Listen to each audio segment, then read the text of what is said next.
everybody please rise as able for the Pledge of Allegiance, followed by a moment of silence. I pledge Allegiance to the flag of the United States of America and to the republic for which it stands, one nation, under God, indivisible, with liberty and justice for all.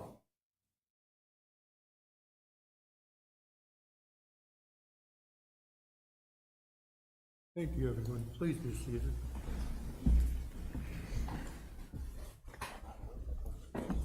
Mackenzie, could we have roll call, please? Commissioner Grabowski. Here. Commissioner Hoff. Here. Commissioner Belt.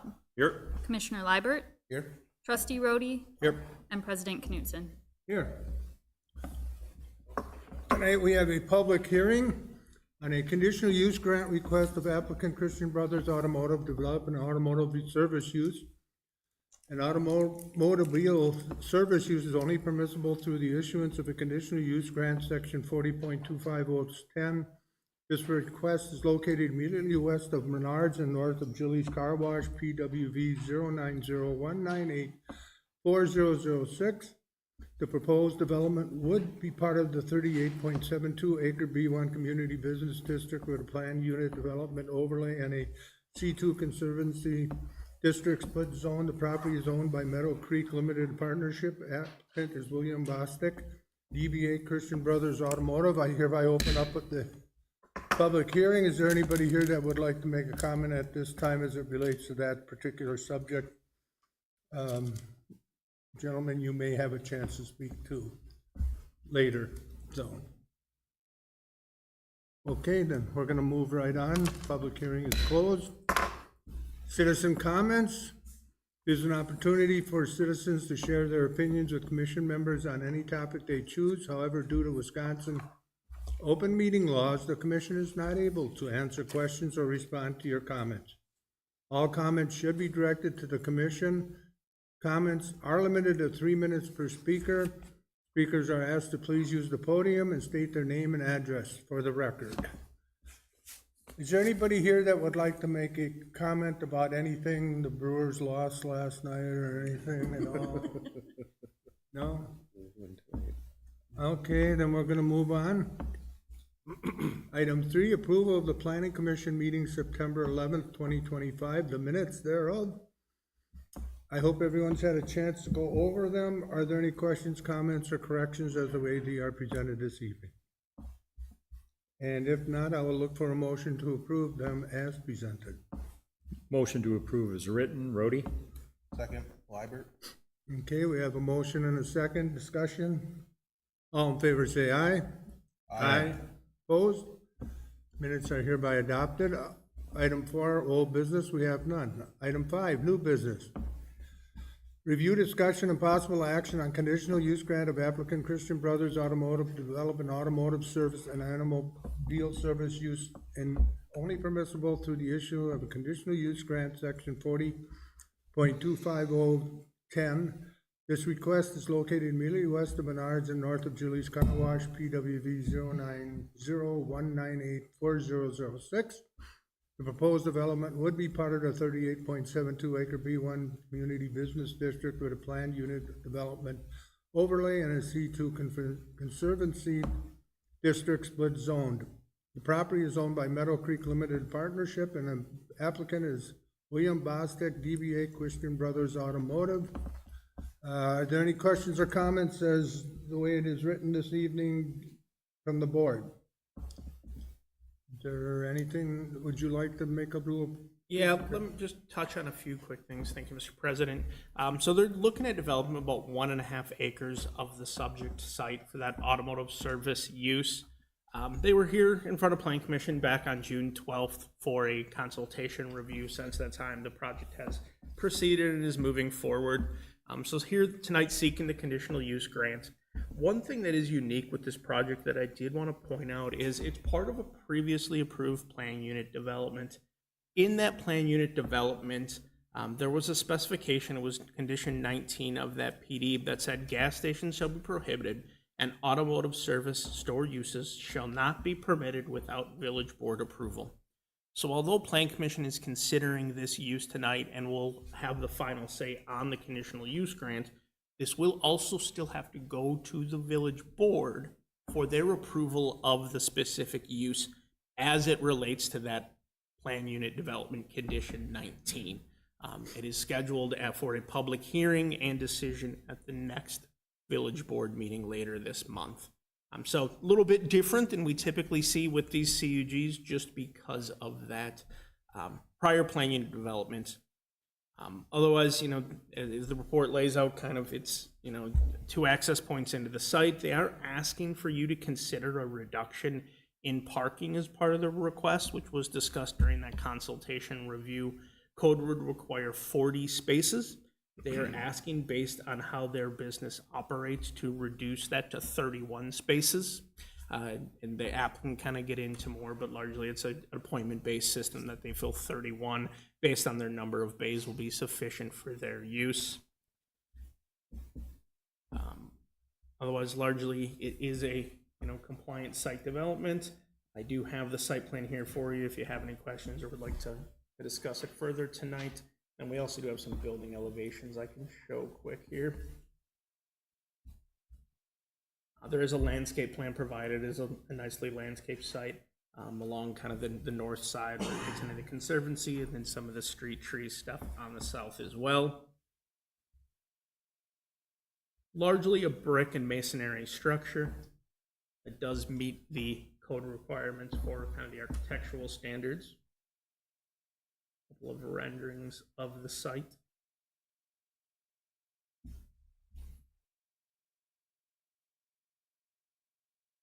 The plans will require that they do have to come back with a certified survey map, because they only want to develop approximately 1.5 acres of that overall site.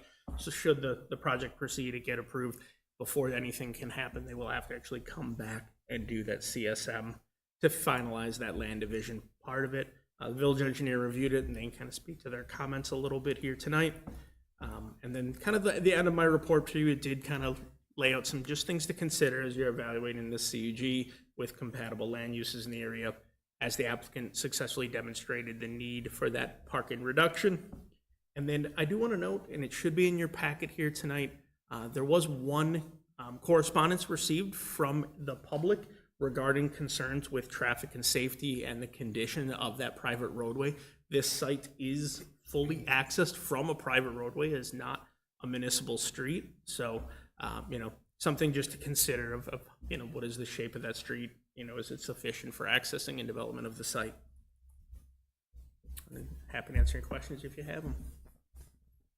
Planning Commission, does anybody have any questions or comments?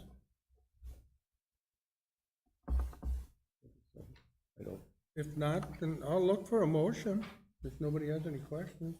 I do have one. I think it was relating to the engineering. Okay, They're held up, I mean, from the stormwater, there's stormwater discharges to that pond that's behind Menards, right? Correct. Okay. And that's one of the conditions, right, typically that we have in this right now, is that they can't move forward until that pond is. That is correct. So currently there's the stormwater pond is not, I guess, functioning as it should be, as intended. This is a completely separate issue. Menards did a proposed project, the pond was impacted, and we've currently had several internal meetings between the village, Menards, and kind of discussing a path forward, but that pond currently as it sits today is not, you know, really operating as it should. So kind of as we commented in the staff comments, essentially we're saying that until the pond is remedied and is functioning as it was originally designed for this site, we want to hold off on issuing building permits for the site, because you don't want to send more stormwater from the site to a pond that isn't functioning. Yes. Do you have any further questions on that? That makes sense?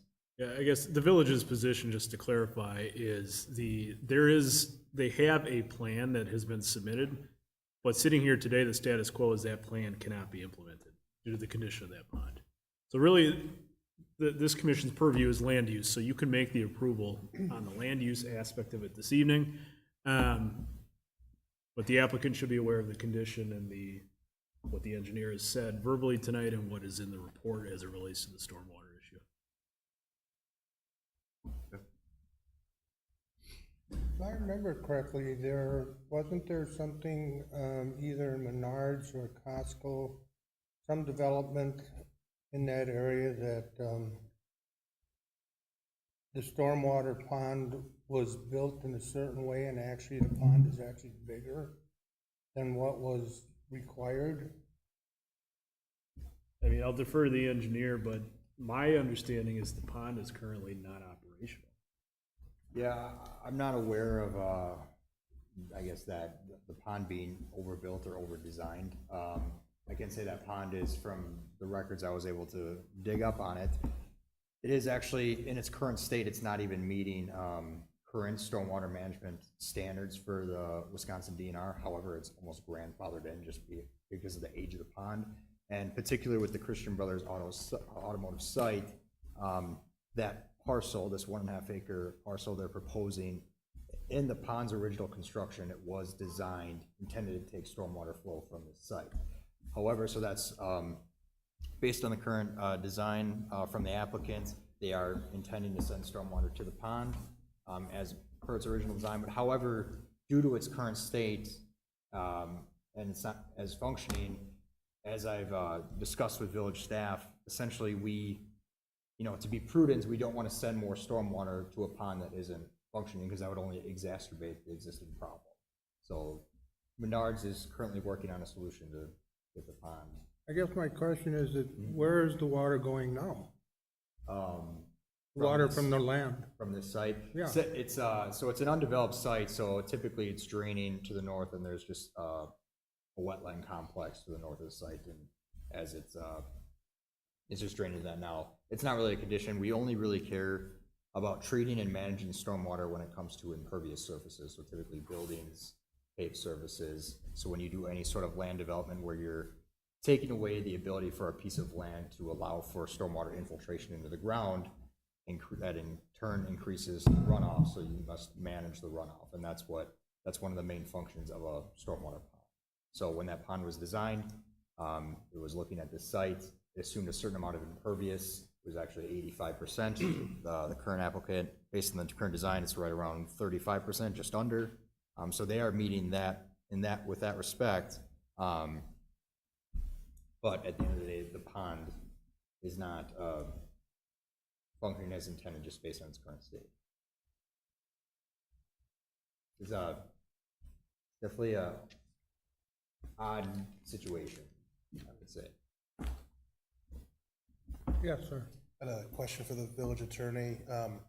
Looking at the packet, do you need two motions, one for the conditional use and one for the business site plan, or can they be combined? We've wrapped them into one motion in the past. We can do Okay. that. Just wanted to try. I think the planner did want some comment or conversation, or maybe part of the motion is to the parking reduction. Correct. We do need to specifically, as part of the conditional use, approve that parking reduction if the board's okay with it. The village code does allow plan commission that authority during a CUG to reduce parking if they see fit. So during a motion, we would need some sort of mention of if you're going to approve that reduction from 40 to 31. Any other comments? Have we heard, I hate to stay on this pond issue, but it's holding up this development. And I guess I'm just having a real hard time with that they cannot at least start the development and getting everything put together and getting their stuff to the board and to the staff and everybody, because of the pond not being ready as of yet, and relying on someone else to get that pond fixed. I guess I'm just having a real hard time telling them they can't develop this because somebody else isn't doing something else. That's really not part of this commission's approval, though. This commission's purview is the land use. So what happens as to what the developer needs to follow up with, that's really not within, we can mention it here and discuss it, and it should be discussed in open forum so the applicant is aware, but it should really not serve as the basis of an approval or denial of this land use. But it's part of the, it's in part of the approval.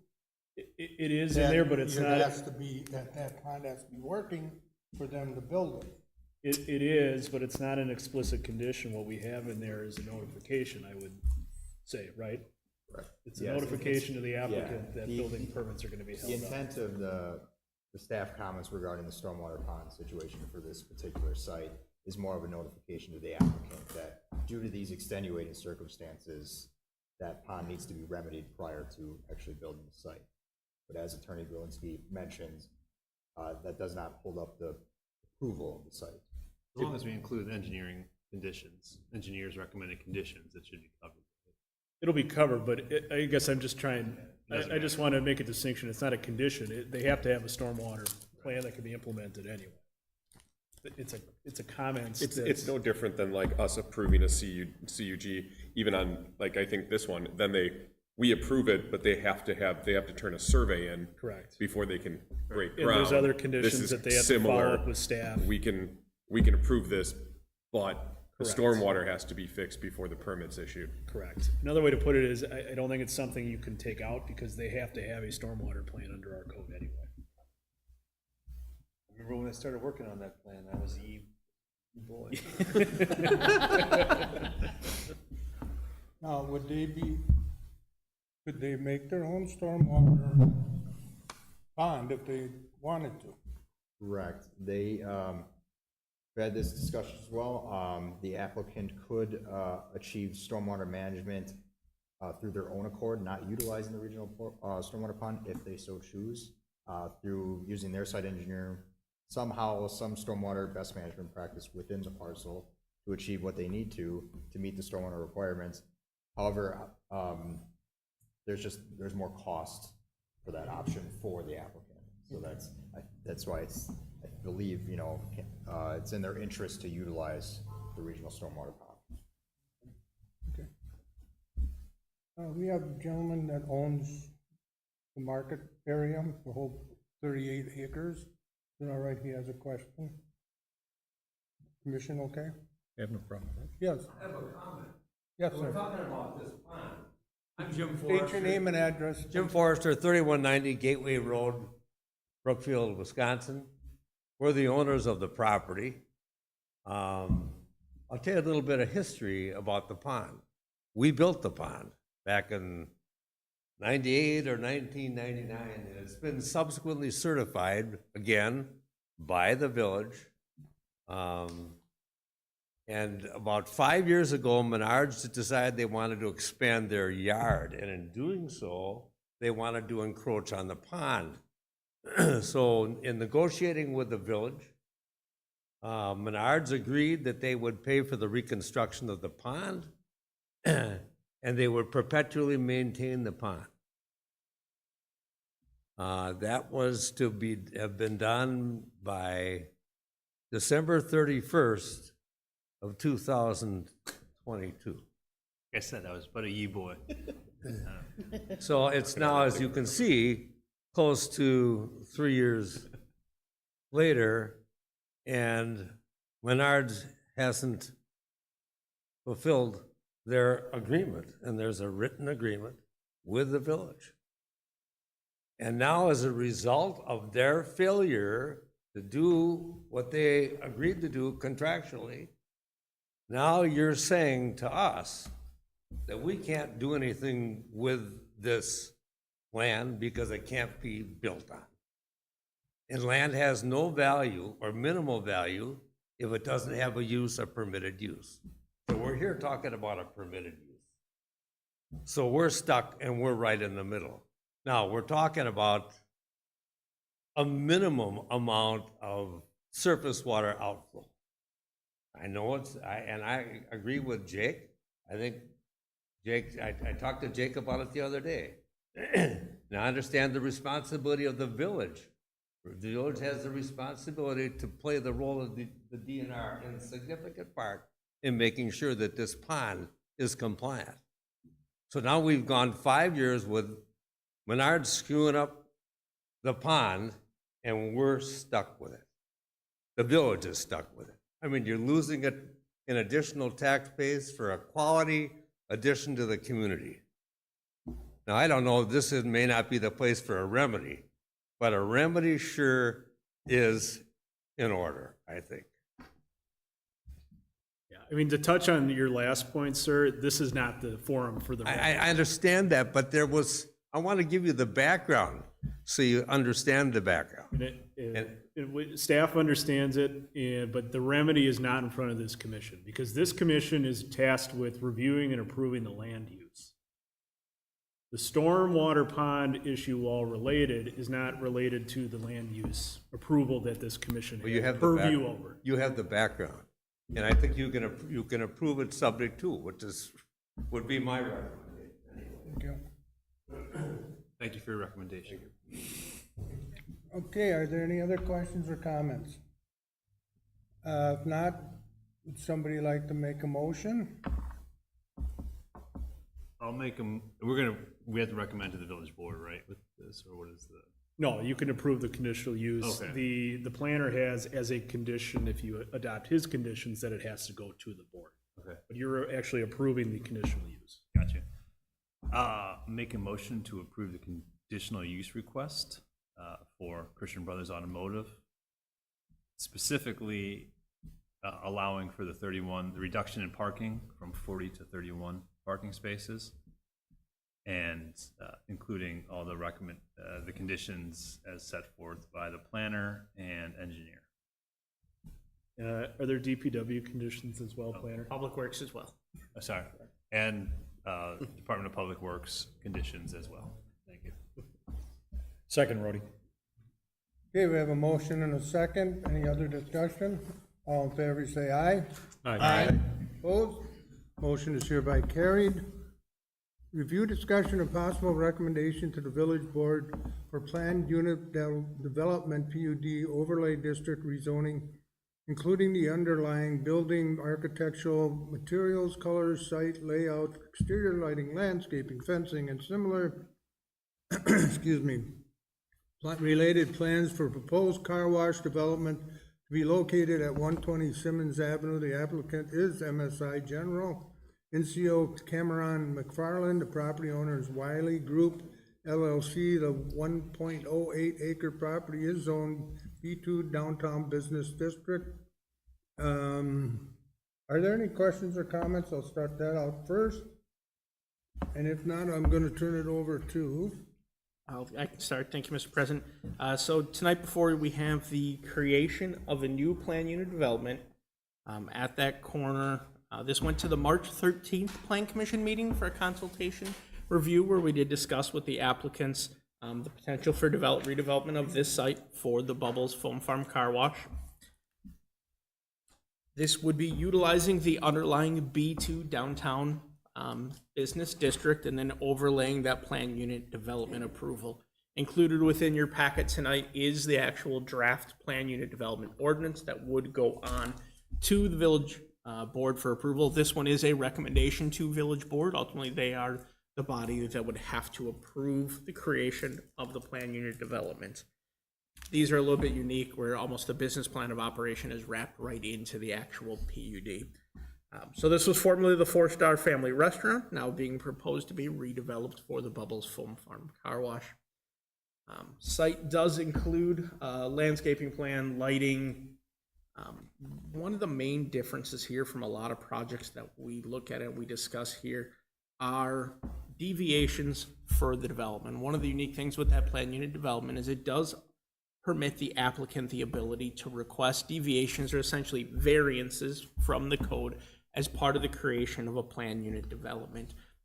There are a number of them outlined here within the packet for you tonight. If you want, we can go through them, but otherwise I'll just highlight a couple of them quickly. Building is a little more than the 5,000 square feet typically allowed in the B2 district at about a little over 5,400. They are asking for some deviations from the building materials. They have kind of a specific design that they go for with the building. that does not meet the B2 standards. B2 has some very strict implicit design standards in the village, and their style that they're going for is a little bit different and does not meet those standards. They are asking for some deviations for the use of like stucco and a metal roof and some of those things. Additionally, they are asking for a deviation for this use. The B2 downtown district does not allow car washes by right or by conditional use grant. So as part of the PD, they're asking for you to approve essentially an exception to allow that car wash use within the B2 district. In that instance, it is not that dissimilar to the gas station to the south at Quick Trip. That is also an automotive service related use within a PD that got approved for the use that same process. There are a number of engineering comments as well that I can let Jake get into. So we do have some elevations for you tonight of what the potential building will look like. The static renderings and the elevations here. So I did want to point out a number of things for consideration on this, as the PUD is a little bit unique. First is really, when creation of a plan unit development, there are some specific criteria within the code that have to be addressed for, is it the appropriate use of a PD? The applicant needs to demonstrate that this meets those standards and when a PUD is appropriate to be utilized. I know they'll be speaking on that one a little bit more tonight. Is it compatible with the surrounding zonings? With what we have in the area, we have industrial kind of the north and the west of the site. Obviously, the major roadways to the south and east, and then as I already mentioned, that Quick Trip development to the south across the street.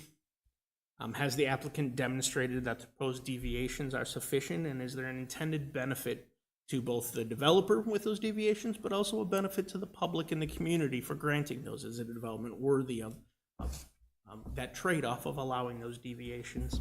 And then, as really that was discussed during that original consultation meeting, is traffic been addressed appropriately? I know there were some comments about stacking and queuing, and is, with that corner being a relatively busy area, has the applicant sufficiently designed their site and outlined any traffic concerns that may arise?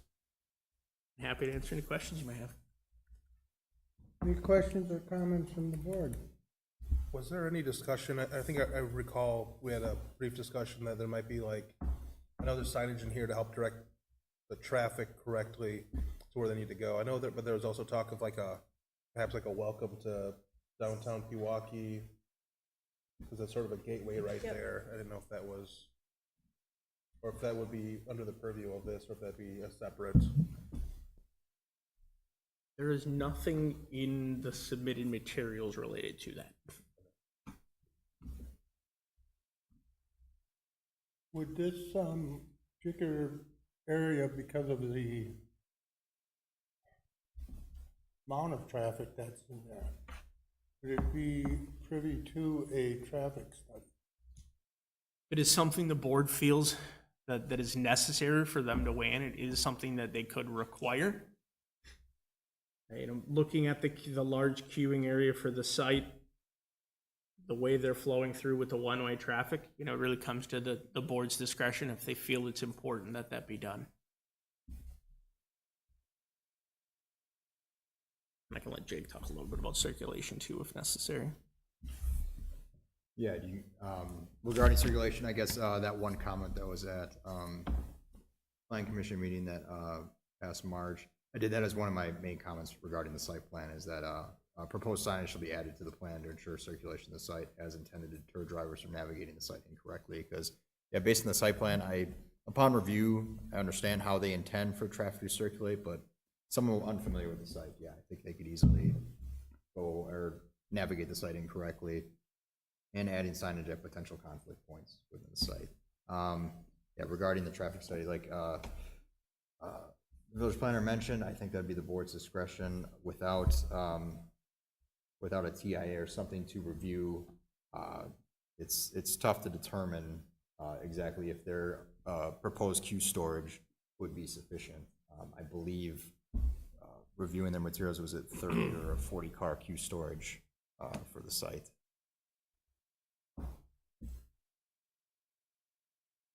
Are there any other questions or comments? I got a question about the materials. Why are we going with these materials now on this one? It's a variation, it seems, from your other stores.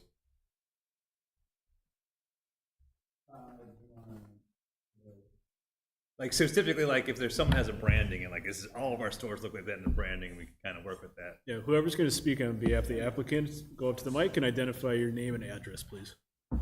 Christopher Mullet, 935 Emerald Drive, Erin, Wisconsin. I am one of the owners of the car wash. Will is my partner over there. The materials are similar. We're trying to keep the look the same. Okay. We swapped out from board and batten on the entire siding to the EIFS for a couple of reasons. There's obviously some cost control measures there. 2, there is built-in insulation properties. And 3, one of the primary reasons was to take away from the excessive barn look that we have in Pewaukee and make it a little bit more of a neutral feel. So, sorry, in Oconomowoc, thank you. Oconomowoc is 100% board and batten on the whole side. The dark siding that you see on the 2 gable ends, as well as on the bump out where the office and mechanical room is board and batten siding. And then all of the white would be the EIFS. So the color pattern is essentially the same. It's just the savings on the insulation, the cost of the EIFS versus the board and batten, and then making a more neutral look. And then the roofing, you went to standing seam now? No, the roof is actually still an asphalt roof. Okay. The only standing seam is the awnings on the entrance and exit. I don't know about above the dormers is currently planned. Okay. So it's minor, and the whole reason for that, and one of the deviations is the amount of EIFS, is to break it up so it's not just a monotonous look around the whole building. So we added some of that metal roofing. We have the board and batten on both sides and the gables, and then neutralizing it with the EIFS. Thank you. The load of vehicles for car washes, again, is 40? The stacking. Yeah. So I think our drawing is what, 37? I believe it's about 37. Okay, so, and that does not include the vacuuming area, correct? Does not include the vacuuming area, and it does not include the tunnel. Okay. And then what is the estimated time that it takes from entry to car wash and exit for an average car? I believe in Oconomowoc it's about 3.5 minutes. Yeah. And Oconomowoc is a little different. We've learned a lot since then, and our design has made a longer building so that we can run what we call a chain speed. That's the conveyor that moves the vehicle through the building. With the longer building, it allows us to space out equipment a little bit further so that we can increase the chain speed. Also, with the longer building, we've built in prep areas indoor so that we're not walking outside to greet people. We bring them right in, right up to the loader, and while they're at the loader, they get greeted. We give them their air fresheners or whatever they want that day, and we send them on their way. So we don't have a bottleneck there. So that also will increase the throughput of the wash itself. How do you pay for it? Are I there mean, if kiosks you want, you can give me outside? cash. But, no, we have 3 pay stations on the south side where those 3 long curbs are. Oh, Yep, okay. thank you. Those pay stations are credit card only. And we did that 2 reasons. 1, again, increasing throughput, and 2, security. We have kids that work at our car wash, and we do have managers, obviously, but when you start having that amount of cash flowing in and outside after hours, kind of dark, whatever, winter Yeah. days, We just wanted to avoid any of those security issues. The plans call for 28 cars in the queue and then 30, and then 40 cars after the POS, so that's 32 total. The 32, yeah, sorry, I didn't have it off the top of my head. And it's your other two sites too. It seems they come off of private, for lack of private roads or non-public roads. Correct, both of them are on private roads. Yeah. So this would be one where traffic would spill over onto a potential public road, right? Correct. And this, I mean, obviously 32 cars seems like a lot of cars, but that 45-degree sunny day, that Saturday in the middle of winter, you know, that's when the cars stack up in there, right? You know, so that's a concern about this traffic backing up onto Simmons there. And even though it's a dead end, I mean, anyone's driven to the post office, I mean, there's cars, it's moving. I mean, there's traffic on that road there, so. Well, and everybody gets stuck in the turn lane. Yeah. Coming down Capitol when Yes. when it Yeah. pinches together. So they're either going to Quick Trip or they're getting stuck in the turn lane or, yeah, Don't worry about that. definitely. Our stacking in Oconomowoc is only like 14, 15 cars.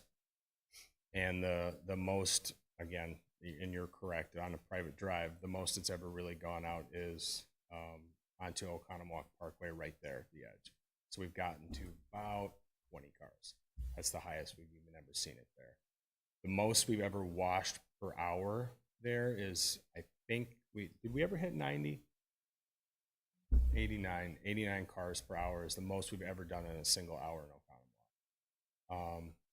So this site, we feel, the way it's currently designed, has the capacity for easily over 100 cars an hour without any breach onto the street. I guess while you're on that topic, I wasn't here for the other meeting there, so I apologize, but you guys answered this. But talk why this site, why Pewaukee? Obviously, there's a saturation of car washes right here already. Within a mile and a half or mile radius, you have at least 3 car washes already. You got 2 miles, 2.5 miles, we're up to about 6 car washes. I mean, I feel like it's a zero sum with that. Like you're not gonna. It's not like there's more cars coming into town. You're just gonna be taken from everywhere else. I mean, you feel that it's a. I mean, why'd you choose this site? I guess. Great question, and it's a very common one, and I'm not offended by any means. So we're Lake Country people. We grew up here, live here, and our entire business model is focused around providing a good community business where we can provide the services wherever you go in that community. So if you look strategically on the map, we have going into Pewaukee, going in and out of Heartland Delafield on 83 and 94, leaving Lake Country on 16, and then going down Capitol via this site. We have a couple other sites that we're working on, trying to hit all the arterial roads. So we're trying to make sure that we have the best value and the best service as it relates to car washes for everybody in this community. Also, our business model from the way we go to market is a little bit different. Everybody typically just sells $15 car washes, $20 car washes, or they sell single vehicle memberships. Where our business model is that we sell single car washes, single vehicle memberships, as well as household plans. We're the only guys that do anything like that. Those household plans would allow, for example, if you came in and bought one, or anybody, you come in, buy a household plan, you put your vehicle, your wife's vehicle, your kids in high school's vehicle, your college kids, whoever. As long as the registration on the vehicle matches the address on file, we'll let you put it on there, and any one of them can come to any one of our locations in the Lake Country area. So surrounding the community is one thing, and then the other thing, besides the menu difference, is just the choices. A lot of people look at the I want to say it's a Sitco, somebody called it a mobile. But the Sitco at the top of the hill on Capitol It Drive. used to be a mobile, I think it's a Sitka now. Okay, somebody called it a mobile the other day. That's a very different car wash. I compare that like fast casual food to fast food. One of them, you're gonna go there and you're gonna pay $4 and you're gonna get a lower end product. And you might typically, it's kind of backwards, the lower price stuff you're gonna get really quickly, but in those you actually wait in a really long line. It's 5-7 minutes per car, and that's not continuous. It's 5-7 minutes that you wait and then the next car, not every 30 seconds like we are. So those are very different car washes. Jilly's is probably the similar competitor to us, but we use different equipment. We recycle our water. We have a different menu, a lot of differences. So at that point, I equate it to like, do you want to go to Olive Garden, or do you want to go to Chili's, or do you want to go to whatever, Panera? And so it's choice. So we feel that all of those things stack up to give us a very strong competitive advantage. And that though there might be a couple different car washes around, they're different. Thank you. Does that help explain a little Yeah, bit? it does, thank you. Is yours touchless? It is not. However, our equipment is different, and we do two things. One, we custom engineered our first site we bought off the shelf for our equipment. And it is a slow RPM brush. And if you actually look at it up close, it's little hands that hang off the brush. It's not really a brush. It's like a neoprene kind of. Anyway, it spins really slow, and those little fingers gently rub your car. These other car washes are spinning at upwards of 100 RPMs, where ours is spinning at only about 45 RPMs. So you get a lot of impact, that high-speed rubber hitting your car. We're not doing that. We have these little hands that just gently rub over your car. Our new location, we actually custom engineered our new material. It's going to look similar to the traditional stuff, but it's going to spin slow, so you still get that gentle wash. So it's not touchless, but we call it a hand wash. That's the long and short of it. We do offer a touchless service, and that when you come in, you can tell the loader, and actually it's kind of cool technology. We read your license plate. We know exactly what car it is, and if we send you touchless because you requested it, and that just means we turn off all the brushes. They retract. All the soaps will come on, the waters will come on, and everything will clean your car. There's no friction. When you go through and they set your car as touchless, the next time you come back, it'll automatically be touchless for you again. Everybody in Wisconsin likes touchless. The inventor of the touchless car wash was in Green Bay. It doesn't clean as well, honestly. And the other thing is it uses a lot more water. It's over 100 gallons per car wash of fresh water to go touchless. Any other questions or comments? Where's You were over where's by that us. welcome sign to Pewaukee? Sorry? Where's that welcome sign to Pewaukee we talked about? Well, I did write it down right here, and there's a Alex prepped us for a couple things, so I'm going to jump back to that one second. Sure. He mentioned the PUD. We're supposed to justify why we're a benefit to the community. So besides surrounding the community and providing a service that doesn't actually exist, there's not 5 Jillies around Lake Country area. There's not 5 clubs or anything like that. There's going to be 5 bubbles though. But I thought I would just kind of reiterate some of the things that we bring to the community. Each location employs between 20 and 30, 35 high school kids. We have a lot of training for these kids where they're watching videos and doing quizzes on how to communicate, what services to provide, how to solve problems. Once we're, I don't want to say saturated because you can always grow your business, but once we saturate the community, we're expecting over 130, 150 kids that we're going to be employing. And that's a good thing to get those kids, away from their screens, out of trouble, working and actually learning some values.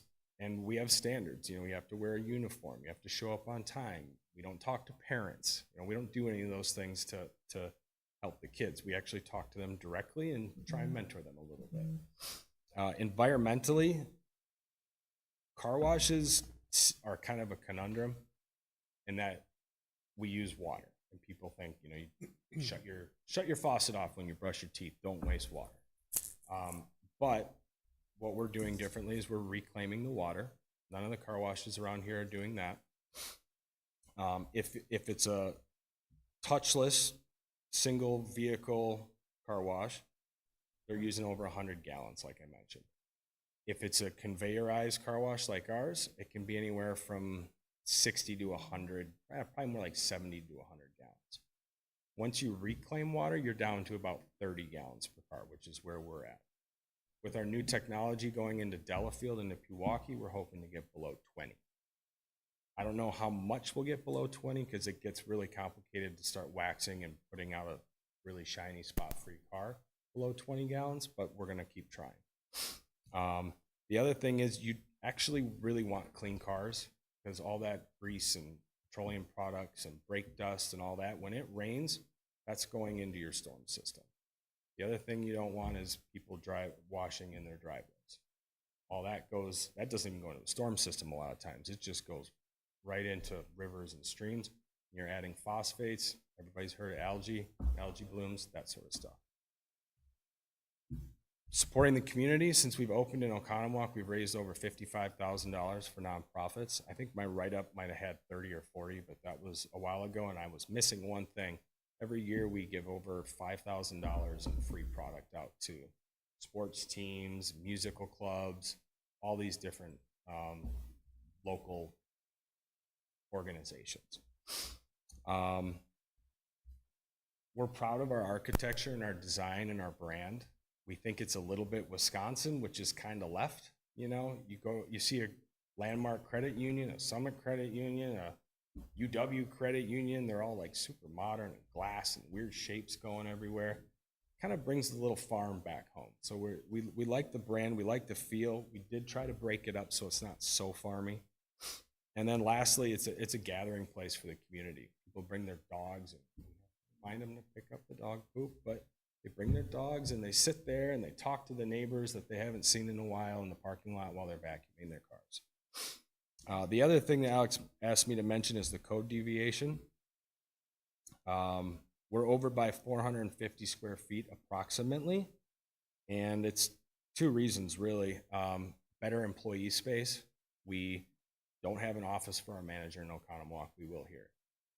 We didn't have a break room. We don't have a sink for him other than like in the back area.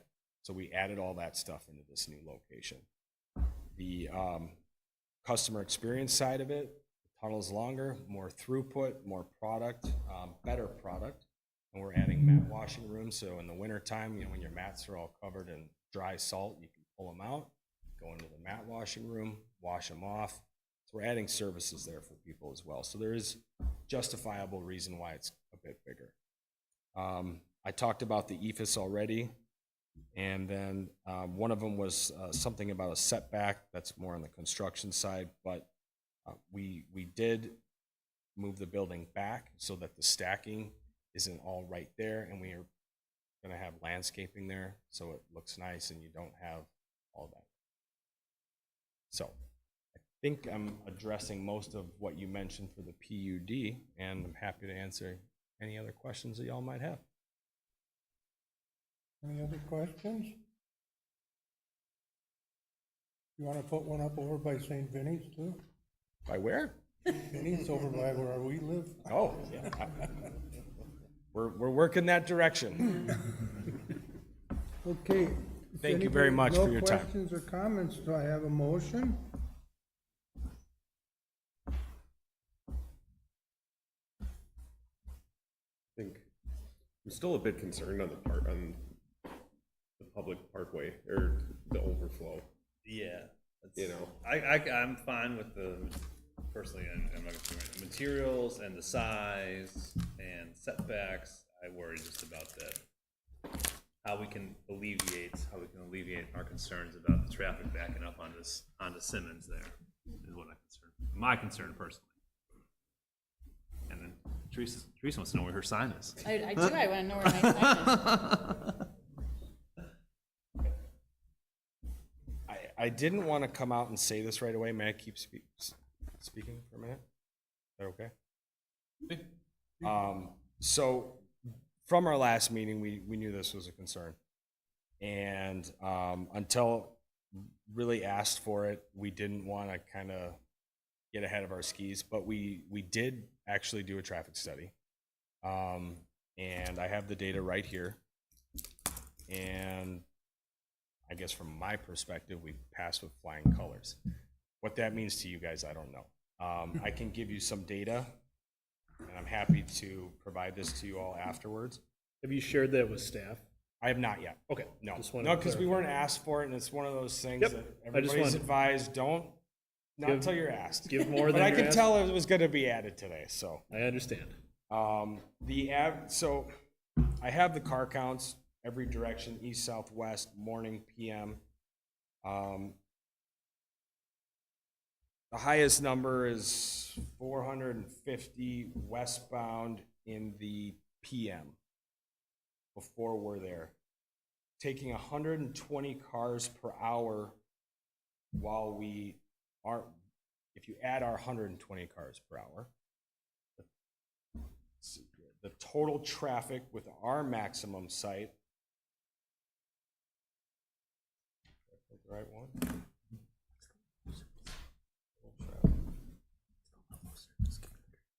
Look, I'm choking here.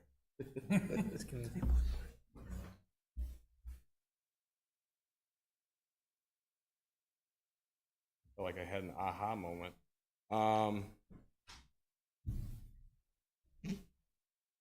Okay. There. So the right turns off of Capitol going northbound peak is 56 without us. An hour.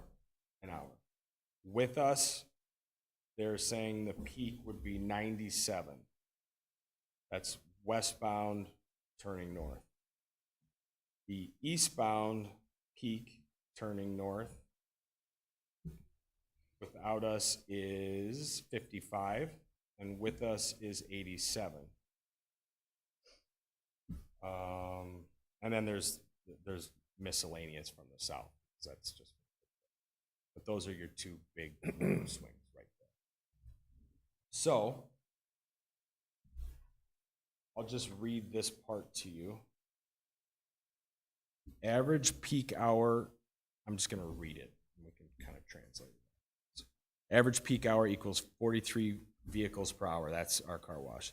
Maximum peak hour equals 120 vehicles per hour, AM and PM peak hour volume. At 63% entering equals 76. At 37% exiting equals 44. That's in the AM. In the PM, 49% entering equals 59, and 51% exiting equals 61. 32 more vehicles entering during the AM peak hour. Slightly more vehicles leave the site during the PM peak hour. Worst case scenario is all of the excess 32 vehicles in the AM peak hour arrive at once to go through the car wash. The car wash tunnel, and they're including the tunnel, I believe, based on the layout I'm looking at. Car wash tunnel and queuing on site provide for 37 vehicles stacking. The car wash processes vehicles at a rate of 30 seconds per vehicle or 120 vehicles per hour. Therefore, no vehicles will queue onto Simmons Avenue. That's just the highlights of the document. It's like a 20, 30-page document, and there's like pictures of all these arrows going. So, staff, we can share that with you guys and let you review it. But we did want to get ahead of that because we knew after the construction of we got one going now too. Last year, I think it was, when Capitol Drive was shut down, everybody was like, no more backups. We don't want this anymore. So we did want to do that, and happy to provide this for you. So, and again, you're talking 120 cars an hour which is The most- your peak. That's our your peak. maximum. It's our maximum. Okay, and so you're talking about the key seasonal time of year, you know, in winter. Yeah. And the other 300 days a year, your average would be could be substantially less than that. It will be substantially less. Oh, yeah. Especially in the summer. Well, Right now, just to give you some clarity, I think our average over the last 90 days is about 350 cars a day. That we, you know, we're open from 8 a.m. till 7 on weekdays, 9 to 5 on weekends. Or average that out, it's 40 vehicles an hour.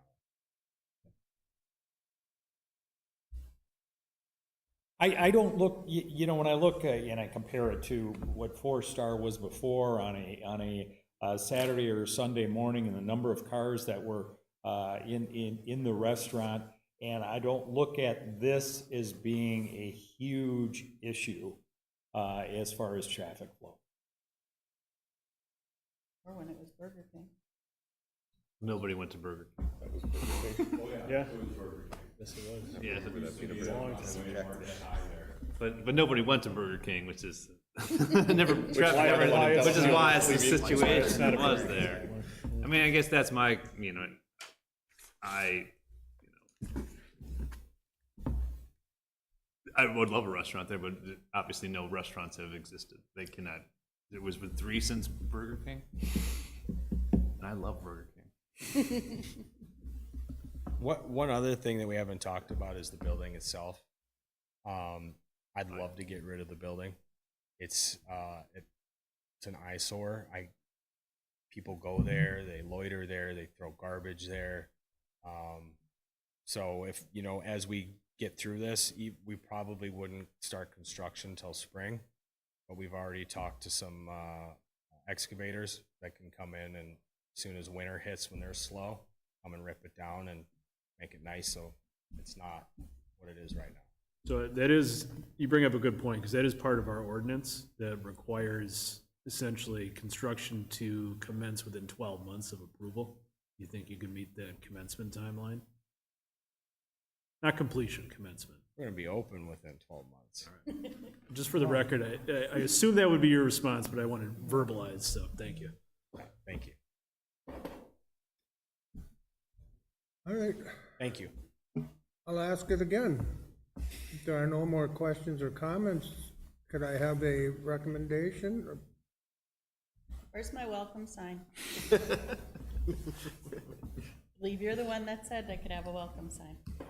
Where do you want it? You said. In her front yard? No, it was just something that we were talking about, because we were talking about how you partner with your communities and do that, and it wasn't me, one of the commissioners said something about, you know, this being, you know, coming up under Highway 16, the gateway, and I believe you said, well, if you'd like a welcome sign, It even you be know. like a goat with a bubble that says, welcome to Pewaukee. Welcome, and I think I'll you charge said that, you for- welcome I'll to charge you for that, Pewaukee, and sorry. if there was something going on in the community, you'd welcome, you know, whatever's happening in the community, put a sign up or whatever, but you had mentioned, and so I think, and Commissioner Liebert obviously recalled it as well, is that, you know, coming under there and being a gateway and being partners in the community, so. If I may, I think we would be happy to do it. I would want to do a couple things. One, I would just like to make sure we keep it in a budget.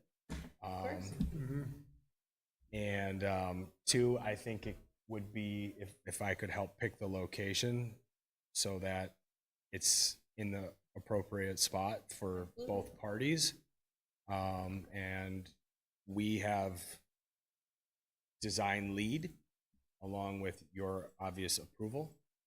I think we would be happy to do it. Are they gonna have to come back to us for a sign waiver then, if they have multiple signs on the lot? I'm being serious. No, I think it's done, the staff can do those. Yeah. Well, they can, But they to a can in certain to a certain areas, degree. certain addresses, so.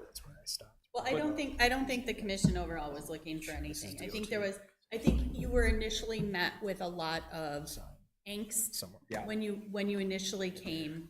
And obviously, we learned about you, we learned about, veteran-owned, locally owned, your basis in the community, how you look at us families as a whole. And so you took the entire commission that was kind of like, we don't need this. And you changed, I believe, practically everybody that was here that day. I think everybody gave their blessing as, yeah, please go ahead and proceed. So I think that was just one of the things that you threw in there also to show being partners in the community. So, I think Happy to that's- do it. Yeah, I think that's just, it sounds silly, but when some of us have been met with a lot of angst about what's coming into our community and how we talk about, being here and being present and talking about what you would like and what you don't want in the community, and understanding the laws and the rules that we have to follow, those are things that we're able to say as commissioners, like, no, that, this is what they're about, this is what they're looking at, this is what they do. You've got 4 cars in your family, you could hook up all 4 cars, and talking about the water retention, water retaining and things of that nature. So I think we were just fully impressed with you, and I'm not here to give anyone a hard time about a sign whatsoever. But it was definitely, I think you guys really changed our mind, and truly I look forward to having you in our community. Thank you. Thank you very much. So are you going to make a motion to send this to the village board for the approval? I make a motion for the village board for approval with the village planner and engineer's recommendations. And DPW. And DPW. Second, Rudy. Thank you. Okay, we have a motion and a second. Any further discussion? All in favor, say aye. Aye. Opposed? Nobody opposed. Thank you, gentlemen. Thank you. Looking forward to it. Thank you, guys. Okay, item C is review, discussion, and consultative feedback to applicant Johnson Financial Group regarding a concept to construct a financial institution located at 1194 Capitol Drive, PWV 0903099. The proposed development site is 1.59 acres, Zone B1 Community Business District, owned by McMahon Properties LLC. Anybody have any questions or comments as it relates to this particular thing? I mean, I'm sure there's gonna be. Yeah, what do we look at? I mean, what's just consultative? It doesn't even matter. I mean, because it fits the zoning, right? I mean, it makes me sad. I mean, we're the bank capital of Lake Country. Maybe the world. And now we're gonna need. Maybe we're, I mean, like literally, like then this will be the 9th bank on Capitol Drive, and it blows my mind. And like with every bank pushing to go, like they charge you to come in, and somehow we just keep throwing up brick and mortar, and it just blows my. We're literally that every Capitol Drive is just bank after bank after bank after bank after bank. I don't understand it, but obviously, I mean, but it fits the zoning, so it's going to go in there anyway, right? It's a by right permitted use. Yeah. Plan commission's role would be, the business plan of operation. Looking at it, does it meet code? What are hours of operation, traffic, that kind of stuff. But the actual, base land use of the financial institution is a by right permitted use in that district. So plan commission is really looking at that site plan of operation level approval. So do we know if the other financial bank on 164 Johnson Bank is closing? Would defer that to. Sure. Brent Hess, 707 River Ridge Drive, Waterford, Wisconsin. So yeah, our current bank is, I guess I would say, not in a real retail area. We're next to the fire station, I Medical Associates. We're already in the community, so we would be closing that location. We've been looking in this corridor for, I can't even tell you how many years. Our current lease expires in 2028. So we're trying to do something now, because when a parcel comes available, it's available. It's a great location. We'd certainly love to be there. So that's why we're coming to you now, because we want to make sure that you're okay with the use, because we don't want to purchase the property and then when we go and build it, you say, hey, you know what, maybe we got a few questions. So we wanted to get in front of it and answer any questions that you might have now. You make it a little more Wisconsin-y. I'm kidding. I mean, what difference does it make now? There's so many credit unions up and down the street I'm with kidding. steel roofs and just like, it's just. Those modern bank. One thing I would share with you, It doesn't- this it doesn't bank, matter. we have almost the exact bank in Delafield. So if you want to see what it would look like, it's on 83 and 94, right there on the corner. And so if you want to see what it's going to look like, that's what it's going to look like. Okay, it's a nice looking bank. Thank you. Mr., was it S? Yes, sir. And again, I know it's not under the, and I agree here, the village attorney, it's not under our purview. But as, I guess, as a taxpayer and a resident, is Johnson Financial Group, are you a for-profit or nonprofit? We're a privately held financial institution. Okay, so you pay yes. property taxes? We pay property Here, taxes. Yes, okay. that's exactly correct. I had that question when we approved the UW Credit Union, they're nonprofit. But they do pay. Oh, they do pay They do, property tax, they so, do. okay, Mhm. okay. Even Thank though you. they're affiliated with the university, they do. That's great. Are there any other questions or comments as to this? Like, anybody have any disagreements with it, any issues with something like this going on? Well, is this CUG, is it like same as the car wash? They have to break ground within a year? So this No, is, it's not a CUG. this is it's a just permitted use. consultation Okay. review. And Okay. it- When they would come back, it's Oh, not okay. even for a conditional use, Nope, right? it'll be No. just site plan, business plan of operation. Okay. Correct. Yes, so right Is now your we're plan going to through move due in before diligence. 28, or is your plan to build on it right away, or are you gonna hang out because you got a lease? No, so is what we'd be doing is we'd be purchasing it now because it's available. Yep. And we would look to probably break ground in probably 27, and we would complete the project in 28. Okay. Okay. As of right now, does anybody see any issues or problems with this? I see no issues with it. No issues. No, none? Sounds like you got a place to maybe put your brick? All right, perfect. Thank The you very much. financial group, I'm sorry. Very good, thank you. Thank you. Thank you. Okay, item 6, citizen comments. No citizens here. I guess we should do adjournment, maybe? Liebert, so moved. Second, Brody. Second belt. Okay, we have motions and seconds. All in favor, say aye. Aye. We are hereby adjourned. Take those home. Good. Aren't they? Oh, yeah. Entire meeting.